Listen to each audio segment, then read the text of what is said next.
Développer, le podcast qui poursuit les idées arrêtées. Ce programme vous est présenté par Olivier Jacquemont, docteur en philosophie politique. Et j'ai le plaisir de recevoir Céline Bessière aujourd'hui pour un ouvrage qu'elle a coécrit avec Sybille Golac qui s'appelle Le genre du capital. Alors là, c'est l'édition Poche qui a paru en 2022. L'édition initiale était parue juste avant le Covid, en 2020. Exactement. Et il y a encore une nouvelle version de ce livre, mais de façon plus condensée, puisque c'est une bande dessinée qui vient de paraître aussi aux éditions de la Découverte, qui a été faite par une dessinatrice qui s'appelle Jeanne Puchol. Et bien sûr, on retrouve toi et Sybille dans cet ouvrage. Et le livre continue à sa vie, puisqu'il a été traduit en anglais américain. Il vient d'être publié en mars 2023. Donc on peut le retrouver en version anglaise à présent. Alors, c'est ce bouquin qui nous réunit aujourd'hui. On est tous les deux, mais il y a Sybille qui est aussi à côté de toi, qui a coécrit l'ouvrage. Sybille, elle est chercheuse au CNRS. Toi, tu es professeur à Dauphine. Tu es membre de l'IRISO.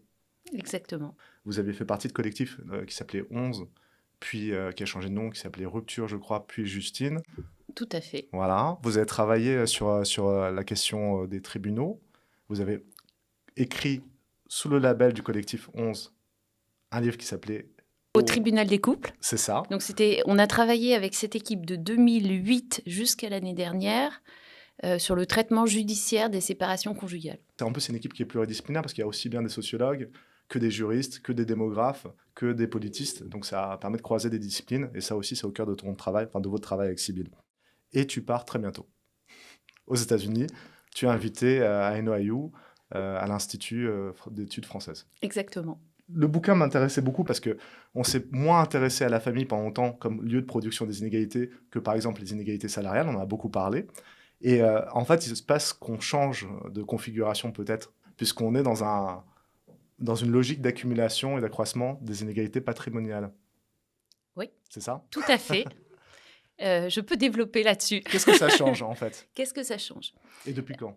Alors peut-être je vais revenir sur la genèse de ce travail. C'est assez particulier, un livre comme ça qui reprend 15-20 ans de recherche, en plus 2 chercheuses. Sybille et moi, on a été formés à la fin des années 90 à Paris 5, à un endroit où se développait la sociologie de la famille autour de François de Singly, qui était l'endroit en fait où on faisait de la sociologie de la famille en France autour de François de Singly, et où on nous enseignait reprenant donc de Singly, reprenant la phrase de Durkheim de la fin du 19e siècle, disait la famille est de moins en moins centrée sur les choses. Désormais, la famille, elle est relationnelle. C'est des relations entre les individus, des relations d'ailleurs choisies. C'est pour ça qu'il y a de plus en plus de séparations. Et dans le fond, l'économie dans la famille, c'est plus ce qui est central. Au même moment où on recevait cet enseignement, on avait aussi un pied à l'école normale supérieure où on était formé par Florence Weber, qui, elle, amenait avec elle toute une tradition de l'anthropologie économique, de la parenté, qui nous disait que la famille, c'était pas que les relations entre un couple et ses enfants, mais que c'était aussi des ensembles, des groupes plus vastes, et qui nous incitait à aller traquer dans les relations familiales des enjeux économiques. Et très clairement, à ce moment-là, nous, on a quand même un peu choisi notre camp, puisqu'on s'est mis à travailler sur des enjeux économiques dans la famille. Donc moi, je travaillais sur les transmissions d'entreprises familiales viticoles à Cognac. Donc là, on était dans un milieu social, milieu professionnel et social où les enjeux de transmission patrimoniale étaient absolument centraux pour le devenir professionnel des individus étudiés. Et puis Sybille, elle, suivait les stratégies immobilières des familles dans sa thèse. Quand on a fait ça, alors certes, on a fait nos thèses, elles ont été soutenues, on a obtenu des postes, l'une au CNRS, l'autre à l'université. Donc nos travaux ont été reconnus, mais on nous disait toujours ah oui, mais les familles que vous étudiez, elles sont spéciales, elles sont... alors dans mon cas, ça m'a énervé beaucoup, c'était des familles rurales, provinciales, traditionnelles, et que l'avènement de la société salariale avait renversé tout ça et que finalement on étudiait des espèces de scories d'une société traditionnelle qui aurait disparu. Ça nous agaçait, hein, mais c'était difficile de contrer ce type d'argument. En 2013, il y a le livre de Piketty, Capital au XXIe siècle. Alors, il se trouve que Sybille et moi, au département de sciences sociales de l'ENS, on avait côtoyé Piketty, qui a été directeur du département de sciences sociales de l'ENS à une période. Donc, on connaissait ses travaux, on les avait lus. Toutes les deux, on a une formation d'économiste aussi, en plus de sociologue. Et en fait, quand ce livre est sorti, le fait qu'ils mettent autant l'accent sur les inégalités économiques, sur les inégalités de revenus, mais surtout la nouveauté à l'époque, c'était de mettre vraiment au cœur du sujet les inégalités de patrimoine. Eh bien, on s'est dit, on nous a tellement dit qu'on travaillait sur des choses has-been, alors qu'en fait, c'est ce qui on est au cœur des transformations des sociétés contemporaines. Donc le patrimoine, c'est une question qui est devenue incontournable d'un point de vue des inégalités. Et le genre du patrimoine, c'est aussi une question qui est vraiment devenu incontournable parce que, bon an, mal an, il y a 20 ans, on se disait, les gens, ou 30 ans, les gens se marient, vivent en couple, se marient et font patrimoine commun, il n'y a pas de problème. Aujourd'hui, on n'est plus du tout dans cette situation-là. On est dans une situation où, d'abord, il y a plus de célibat, il y a aussi beaucoup plus de couples qui se défont. Et du coup, la question de l'inégalité patrimoniale femmes-hommes devient quelque chose de très important. Alors avant de se concentrer sur ce point, je vais enrichir un peu ce que tu disais sur la friction. Je trouve ça très intéressant parce que sur votre parcours intellectuel, de voir on se construit intellectuellement avec des auteurs ou des maîtres, des références qui vont nous venir à choper l'un contre l'autre. Il va falloir trouver son chemin au milieu. Là, on vient d'en citer 3. On était avec François Zwingli, on était avec Florence Weber, on a parlé de Piketty aussi. Oui. Et il y en a un autre qui est important aussi. Et là, tu viens d'en parler en creux en disant de l'importance du patrimoine aujourd'hui dans la construction d'un statut, d'une identité sociale, c'est Bourdieu. Oui. Et tu dis, on parle beaucoup du Bourdieu du capital culturel, on parle un peu moins du Bourdieu du début. Et il est très utile pour nous pour penser ces inégalités. Oui. On trouve en fait chez Bourdieu tout un tas d'outils pour penser la transmission du capital économique qu'on a réutilisé dans le livre, par exemple ce concept de stratégie familiale de reproduction qui vient de ces vieux textes de Bourdieu, version Béarn, Algérie. Mais alors ce qu'on amène quand même à Bourdieu, c'est le genre quand même, qui est, parce que, bon, ça j'ai eu l'occasion de l'écrire ailleurs, le Bourdieu de la domination masculine n'est pas complètement satisfaisant. Donc, on va essayer de réinjecter en fait massivement dans cette pensée bourdieusienne des stratégies familiales de reproduction du genre.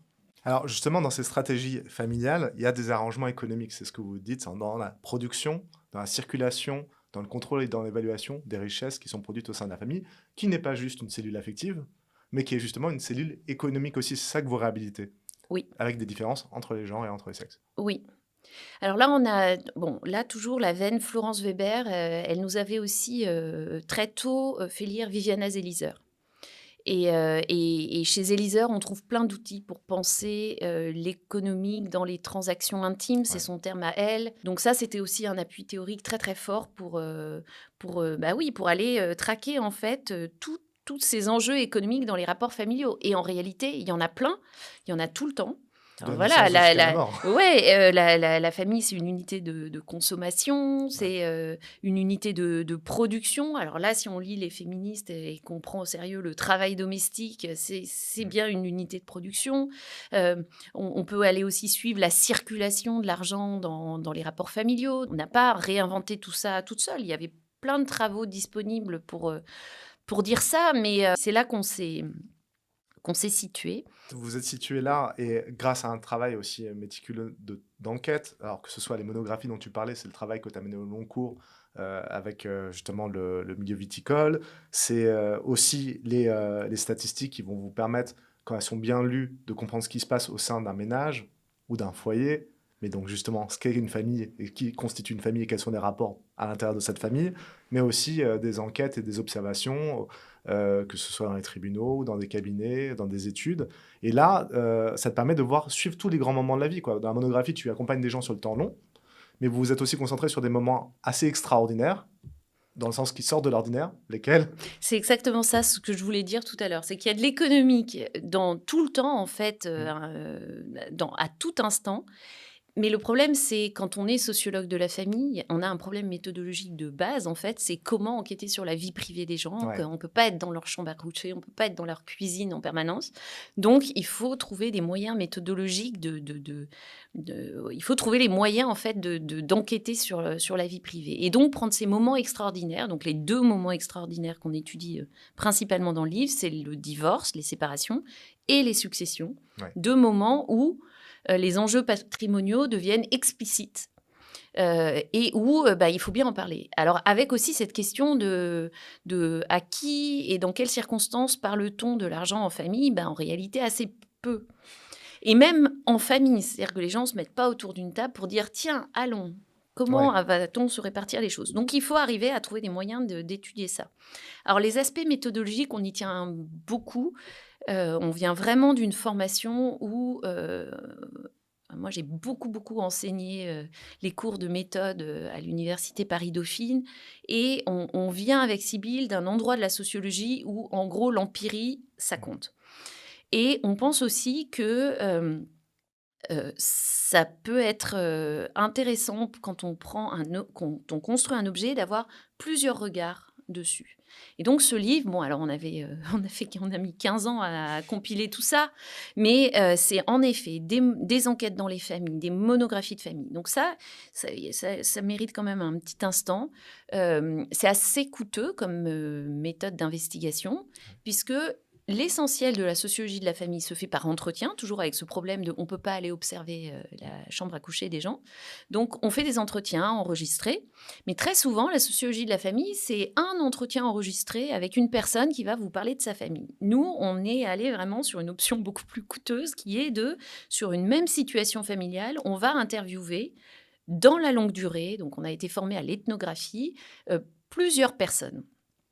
Et on essaye aussi de récolter des documents, enfin, tout ce qu'on peut, en fait. On fait feu de tout bois, mais l'idée, c'est d'étudier une même situation de plusieurs points de vue. Donc, typiquement, sur les transmissions d'entreprises familiales, c'est pas aller voir juste celui qui reprend, c'est d'aller voir aussi ses parents, ses frères et sœurs, sa conjointe, ses enfants, et donc tout ça prend un temps fou. Sybille, il y a des monographies de famille qu'elle a conduites pendant 15 ans. Waouh. Alors bien sûr, pas tout le temps, mais en retournant voir les gens tous les quelques années et en allant en voir aussi beaucoup, avec cette idée que la famille, encore une fois, c'est pas que la famille nucléaire, mais c'est sur ces enjeux de succession, c'est plus large. Alors ensuite, pour contrer cet argument qu'on nous donnait toujours, qui était mais vos familles, elles sont particulières, ne serait-ce que parce qu'elles ont bien voulu vous parler. On a fait aussi des statistiques. Alors, je dois dire que c'est surtout Sybille qui en a fait. Moi, j'en ai fait un peu pendant ma thèse, et puis c'est surtout Sybille qui a mené ce dossier. Et on a travaillé à partir de l'enquête patrimoine de l'INSEE, qui est à peu près une des seules sources qu'on a, alors qui vaut ce qu'elle vaut. C'est une enquête déclarative sur le patrimoine des ménages. C'est très important de dire que ce sont les ménages. En fait, on n'enquête pas des individus, on enquête des ménages, comme la plupart des enquêtes de la statistique publique. Et ça pose une difficulté particulière. Ça veut dire qu'on interviewe une personne, on pose des questions à une personne dans le ménage pour savoir que possède la famille. Et à partir de cette enquête, on a essayé de tester des hypothèses qu'on avait à partir des monographies de famille. D'accord. Une de ces grosses hypothèses, je vais la dire tout de suite, c'était que les fils et les filles, donc les garçons et les filles, n'héritent pas des mêmes types de biens. Et ça, on a pu le vérifier dans l'enquête patrimoine de l'INSEE. Et puis ensuite, le troisième volet méthodologique, c'était d'aller enquêter donc, dans les tribunaux, d'aller enquêter dans les cabinets d'avocats, dans les études notariales, pour essayer de comprendre, parce que les 2 moments extraordinaires que sont les divorces, séparations et les successions sont très largement encadrés par le droit et par ces professionnels du droit. Et là, on s'est dit, tiens, on va aller poser notre caméra ethnographique là, pour voir ce qu'on voit des partages patrimoniaux. Donc, c'est tout ça, en fait, ce livre. Alors, c'est intéressant parce que tu disais, je pense que ça va sonner dans l'oreille de certains, que les garçons et les filles n'héritent pas du même type de bien. Est-ce qu'on peut aller un peu plus loin? Parce qu'on peut postuler que dans une question de succession, il y a une égalité parfaite entre les enfants. Oui. Enfin, on a un droit formellement égalitaire en matière d'héritage. Il y a une norme égalitaire aussi. Vous allez rarement rencontrer quelqu'un qui vous dit « Moi, je préfère mon fils que ma fille, donc je lui donne tout ». Ça n'existe quasiment pas. Simplement, nous, qu'est-ce qu'on avait observé dans les familles, en fait, dans les monographies de famille? On avait observé, alors Cognac, c'était manifeste, c'était que les filles n'héritaient jamais de la propriété viticole si elles avaient un frère. On les considérait comme pas intéressées. Ça ne les intéresse pas. Et donc, elles recevaient autre chose, des biens immobiliers, des compensations en argent. Et ce qui était étonnant, c'est que Sibylle, donc toujours on me disait oui, mais toi, tes familles agricoles, elles sont pas. Et Sibylle, en fait, qui elle travaillait sur des milieux sociaux plus diversifiés, plus géographiquement aussi dispersés en France, eh bien, elle observait la même chose avec les maisons de famille. C'est-à-dire qu'elle observait que les transmissions des maisons de famille se faisaient davantage vers les fils que vers les filles. Et là aussi, il y avait toujours des bonnes raisons. Dans les classes populaires qui avaient construit, par exemple, leur maison sur un terrain, comme ça peut être le cas, pas dans les grandes villes, dans les campagnes, on disait ah oui, mais le fils, il pourra l'entretenir, il sait entretenir la toiture, il sait faire l'électricité. Ou bien aussi, ouais, mais mes filles, elles ont divorcé, elles n'ont même pas réussi à garder leur maison. Donc comment voulez-vous qu'elles gardent la maison de famille? Donc en fait, on voyait aussi des mécanismes sur lesquels on a beaucoup travaillé entre d'inégalités patrimoniales à l'intérieur du couple qui viennent renforcer des inégalités patrimoniales à l'intérieur des familles élargies, comme des cercles vicieux qui défavorisent les femmes. Donc on avait vu un certain nombre de choses dans les familles, et notamment le fait que les biens, ce qu'on a fini par appeler les biens structurants, donc les biens structurants, c'est les biens économiquement et symboliquement les plus importants dans la famille, vont davantage aux fils qu'aux filles. Et ça, on s'est dit, on va aller regarder ce que ça donne dans l'enquête patrimoine de l'INSEE. Alors que la plupart des gens qui travaillent sur l'enquête patrimoine de l'INSEE s'intéressent beaucoup aux montants. Nous, on se disait, de toute façon, les montants sont sous-déclarés, sous-évalués dans cette enquête. Regardons plutôt les types de biens. Et qu'est-ce qu'on a observé? Il y avait des différences. C'est-à-dire que précisément, tous les biens structurants, les biens physiques, donc les entreprises, les terres, les biens fonciers, les biens immobiliers sont transmis davantage à des fils qu'à des filles, et même davantage au premier des fils. Premier des fils ne voulant pas dire nécessairement l'aîné, voulant dire un premier des fils pouvant avoir une sœur avant, en fait. Oui, ok. Donc c'est vraiment ce premier des fils qui reçoit davantage tous ces biens structurants. Et les filles reçoivent moins les biens structurants. Il y avait aussi une autre différence qu'on a pu mettre en valeur dans l'enquête patrimoine de l'INSEE, qui était le fait que les fils aussi reçoivent davantage leur héritage sous forme de donation. Donc plutôt que les filles. Ce qui, là aussi, est une sorte d'inégalité cachée, parce que recevoir son héritage à 40 ans plutôt qu'à 70 ans, ce n'est pas du tout la même chose en termes de ce qu'on va pouvoir capitaliser, la fructification du patrimoine.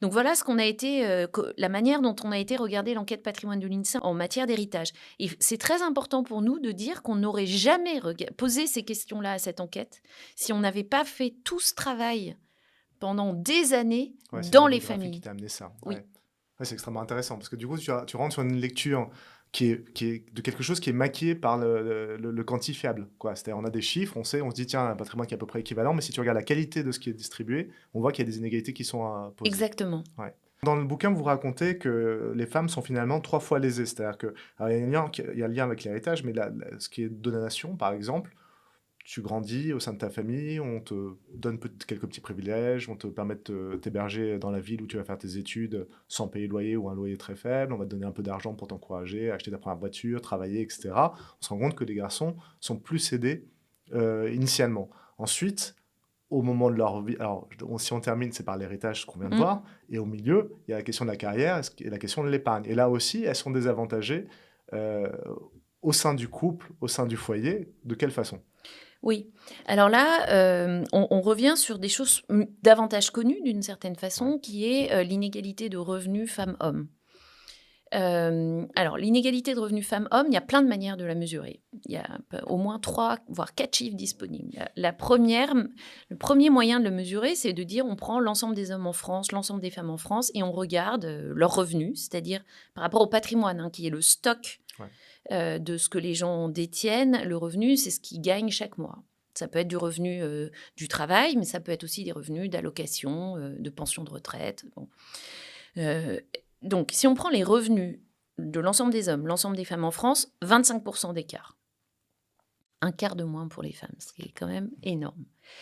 Si maintenant, alors après on se dit oui, mais les femmes, elles font davantage de temps partiel, donc du coup on va aller regarder à temps de travail professionnel égal. Là, on obtient 15% d'écart entre les hommes et les femmes. Et puis après, on va se dire oui, mais on va aller regarder exactement à carrière égale, ancienneté égale, type de métier égal. Et là, on obtient un chiffre tout petit, 4%, discrimination pure.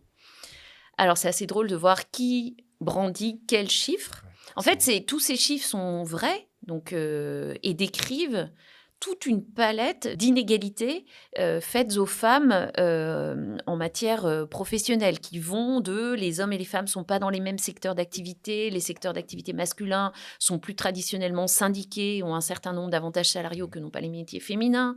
Les hommes et les femmes, il y a l'enjeu du plafond de verre, ne font pas les mêmes carrières, ne vont pas aussi haut dans les hiérarchies professionnelles. Les hommes et les femmes ne font pas le même travail à temps partiel. Donc en fait, assez vite, on bute. Enfin, ça, c'est pas nous, hein, c'est tous les travaux depuis les années 70 sur ces questions disent qu'il faut articuler ce qui se passe dans la sphère du travail professionnel avec ce qui se passe dans la famille. Parce que bien sûr, si les femmes elles font du temps partiel, on sait bien que c'est pas pour se rouler les pouces, c'est pour s'occuper des enfants le mercredi, après 17h, etc. Donc, il faut articuler les deux. Et en fait, derrière tout ça, il y a l'enjeu de la famille. Et il y a un énorme enjeu qui est celui du travail domestique et parental, dont on parle beaucoup dans ce livre. Et là, il y a un chiffre qui n'est jamais donné.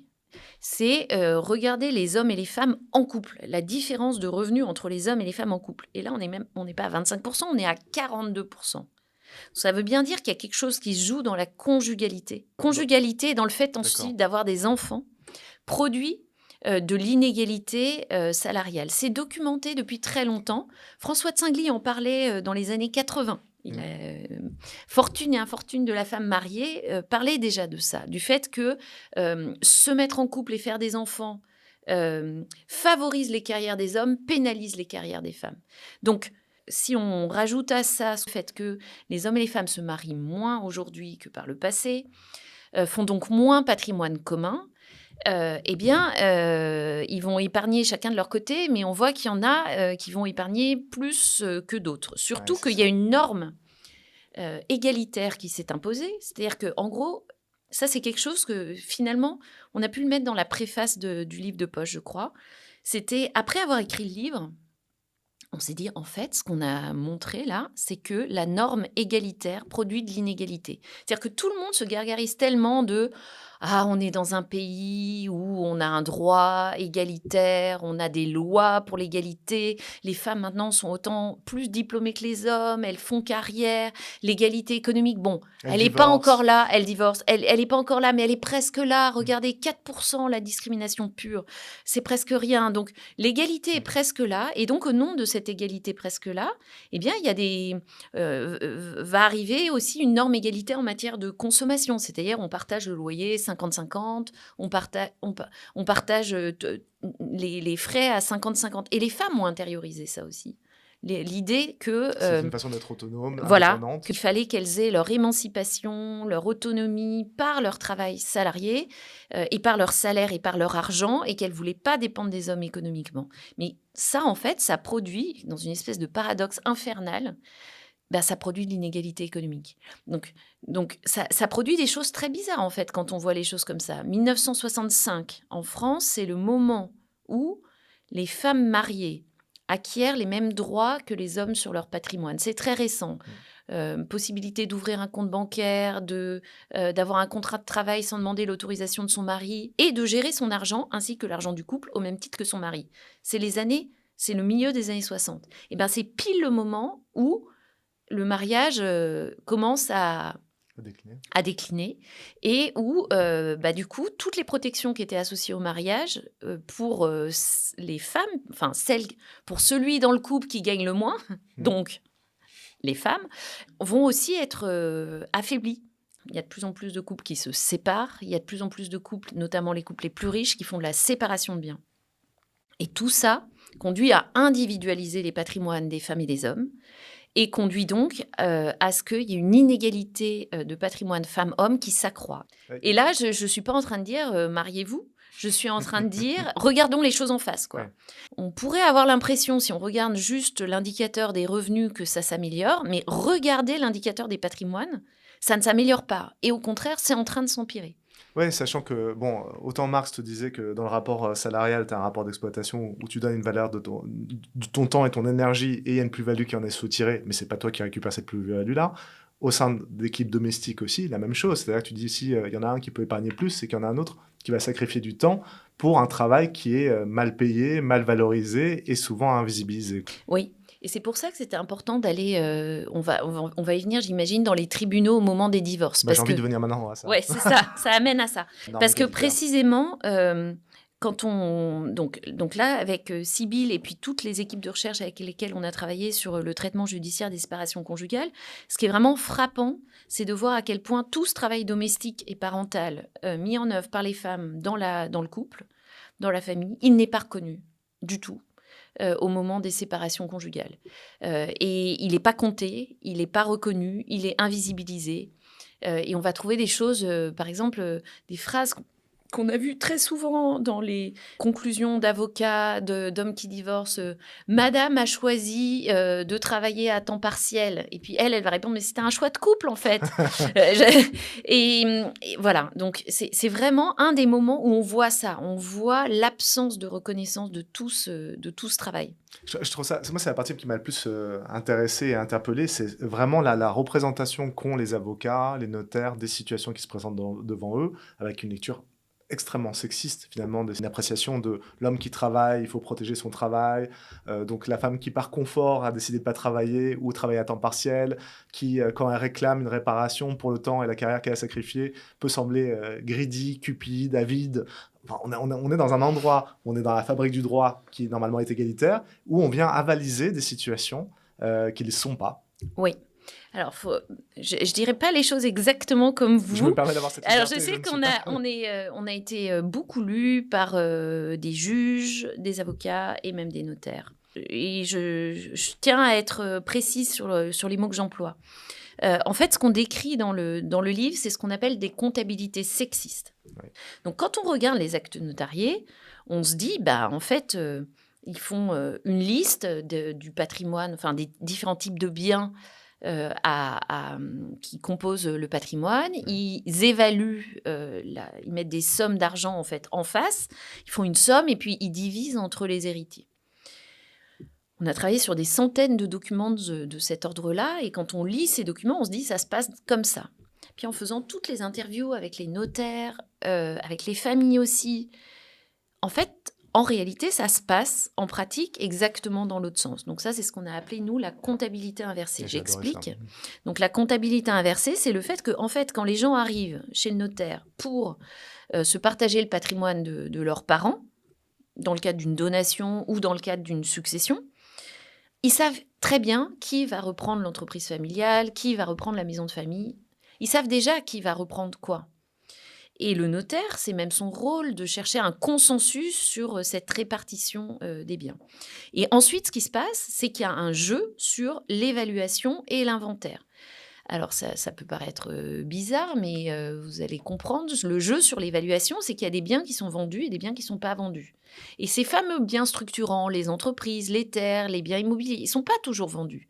Et quand ils ne sont pas vendus, il y a 1000 façons de les estimer. D'ailleurs, les entretiens avec les notaires, ils nous donnent toutes les manières différentes qu'il y a d'estimer une maison, un bien immobilier.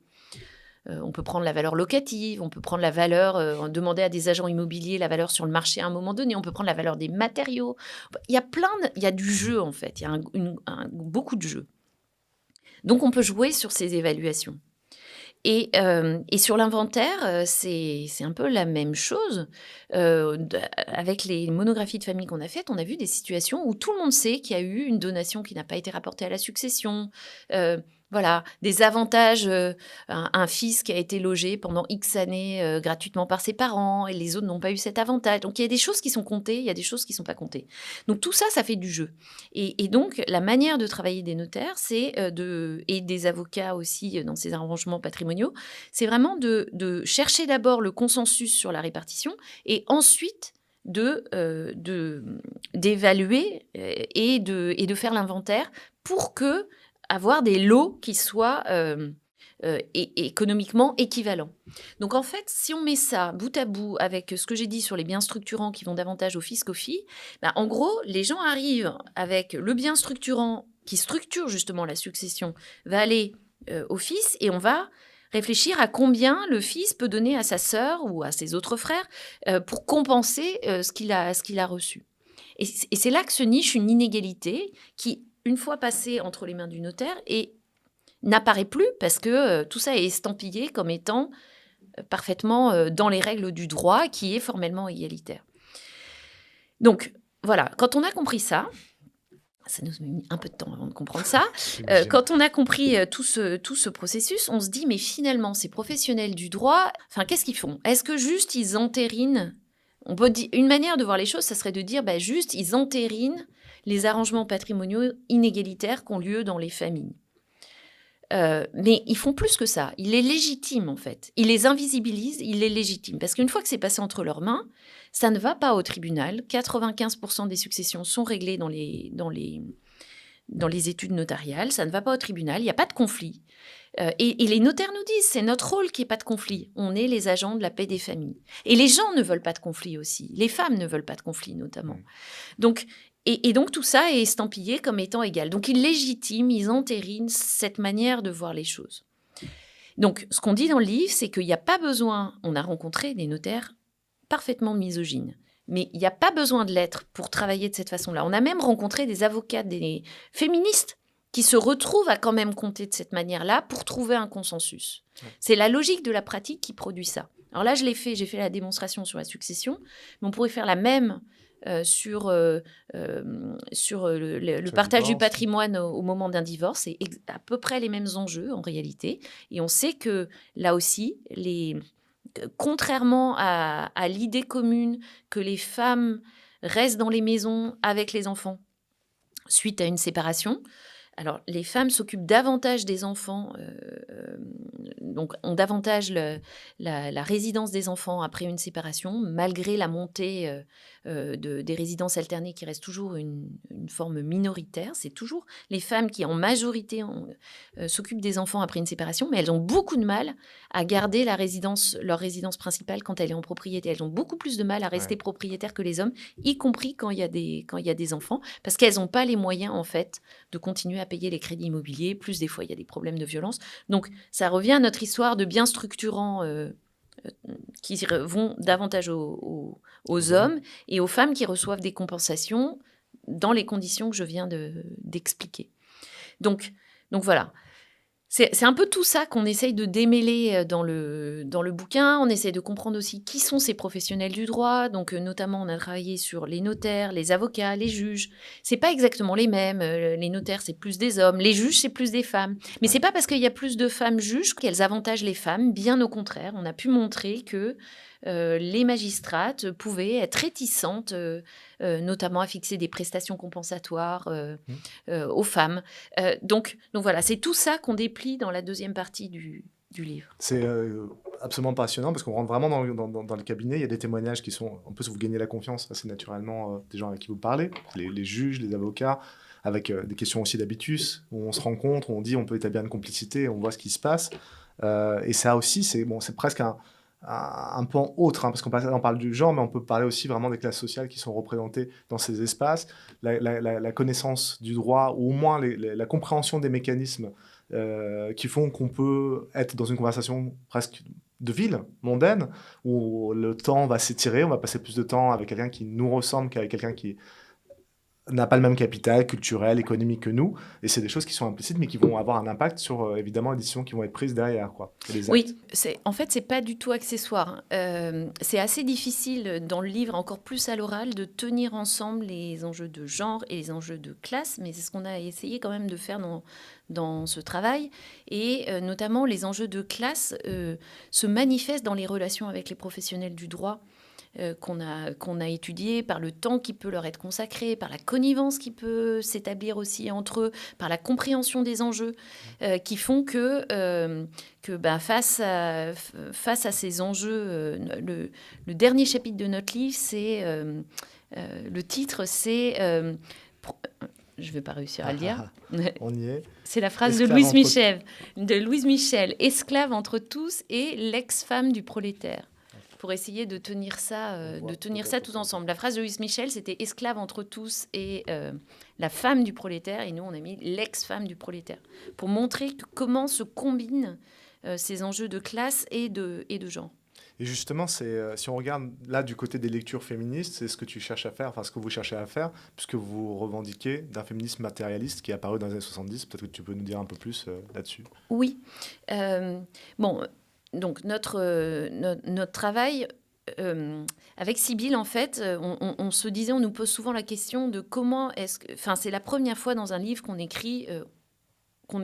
nous écrivons en tant que sociologues féministes, Ouais. et qu'on se revendique vraiment de ça. Parce que aussi, ça n'a pas été si facile en France de dire ça pendant ces dernières décennies, où les féministes, dans les sciences sociales, ont été pendant très longtemps, comment on pourrait dire, silenciées ou bien délégitimées au nom de leur militantisme. Et je pense qu'aujourd'hui, on est dans un moment post-MeToo où c'est beaucoup plus facile, en fait, de dire je suis féministe, et c'est de ce point de vue-là que j'écris. Et surtout... Pardon, je me permets de te citer parce que cette phrase, elle est vraiment intéressante. Une fois que vous avez été en poste au CNRS ou à l'université, pour vous deux, davantage que nos aînés, donc il y a vraiment un problème de génération, une question de génération, nous avons pu assumer une approche féministe dans nos recherches et nos enseignements sans que nos qualités scientifiques, c'est hyper important, ne soient disqualifiées comme militantes, comme ce fut le cas pour les générations précédentes. Exactement. Et je tiens beaucoup à dire que c'est un effet du moment qui fait que c'est plus facile pour nous de le faire, que je ne jette pas la pierre aux générations précédentes du tout. Parce que elles étaient vraiment disqualifiées au nom de la nature de leur recherche. Donc nous, on arrive à un moment où c'est plus facile, en fait, de faire ça, et où on pense aussi que c'est important de le faire, parce que dans plein d'aspects du livre, on critique une vision androcentrée des choses. L'économie est androcentrée. Les catégories de l'économie sont androcentrées. Peut-être je donne un exemple pour qu'on comprenne bien les choses.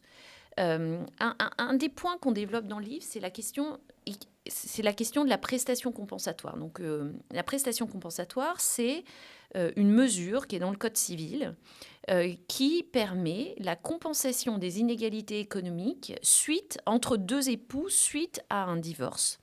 Et on se dit, il y a plein de critères, les critères étant la carrière réalisée, le niveau de salaire, le niveau de patrimoine, s'être arrêté pour s'occuper des enfants, le niveau de retraite anticipée. Et on se dit, mais incroyable, en fait, on a un outil dans le droit qui va permettre de réduire les inégalités économiques femmes-hommes. Puis on fait l'histoire de cette prestation compensatoire qui a été considérablement affaiblie dans les années 2000. Avant, c'était versé sous forme de rente, donc par mois, à vie. Aujourd'hui, c'est versé sous forme de capital, en une seule fois ou maximum 8 années. Les montants ont diminué, ça concerne de moins en moins de gens. Surtout, ça concerne que les couples mariés, alors qu'il y a plein de couples qui ne sont pas mariés. Donc, on voit avec cette prestation compensatoire que cet outil a été vraiment très, très, très affaibli, mal aimé par les juges qui disent le mariage n'est pas une rente, donc nous, on n'est pas très généreux ou généreuse en prestations compensatoires. Mal aimé par les féministes aussi, parce qu'en 2000, à l'Assemblée nationale, ce sont des femmes de gauche, au nom du féminisme, qui ont dit maintenant l'égalité économique femmes-hommes, ça passe par l'émancipation professionnelle des femmes sur le marché du travail et pas par la prestation compensatoire. Bien la norme égalitaire. Voilà, donc on revient à cette idée de la norme égalitaire qui produit de l'inégalité économique, qui réduit des protections qui réduit en fait des outils qu'on avait de compensation des inégalités. Et ce à quoi je voulais arriver, c'était que on entend un discours qu'on a entendu de la part d'économistes, voire repris par des juges aussi, c'était que verser des prestations compensatoires très élevées allait décourager les femmes d'être sur le marché du travail. Désinciter les femmes à travailler sur le marché professionnel et à avoir une activité professionnelle, puisqu'elles allaient se la couler douce sur les revenus de leur mari. Mais on peut faire un raisonnement qui n'est, pour le coup, jamais fait inverse, de dire que fixer des prestations compensatoires très élevées quand il y a une inégalité de prise en charge du travail domestique et parental manifeste pourrait inciter les hommes à faire du travail domestique et parental et à mieux le partager. Cet argument n'est jamais mobilisé dans la littérature économique, jamais. Voilà, là on voit un regard androcentré de la science économique qui ne produit pas ce type d'arguments, alors qu'on pourrait tout à fait les chiffrer, enfin on pourrait travailler là-dessus, et on ne le fait pas. Donc c'est pour ça que c'est intéressant aussi, je trouve, d'assumer. Enfin, je pense qu'on ne peut pas travailler sur les inégalités économiques femmes-hommes si on ne pense pas qu'une visée normative serait de les réduire. Voilà, donc autant l'assumer. Et d'avoir un vrai débat sur tous les arguments. Écoute, pour poursuivre ce débat, mais pour un mot qui va nous envoyer ailleurs, est-ce que tu aurais un mot, soit pour conclure notre entretien, soit pour le prolonger pour ceux qui nous écoutent? Un mot, c'est un mot? Un mot ou une phrase. Ah zut, j'ai pas réfléchi. C'est encore mieux. Mais non, mais je sais pas quoi dire.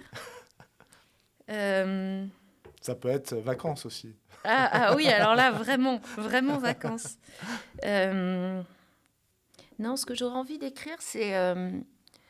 parce que là, on est dans une école, en fait. Ouais, Tout ça va être vu par des étudiants et des étudiantes.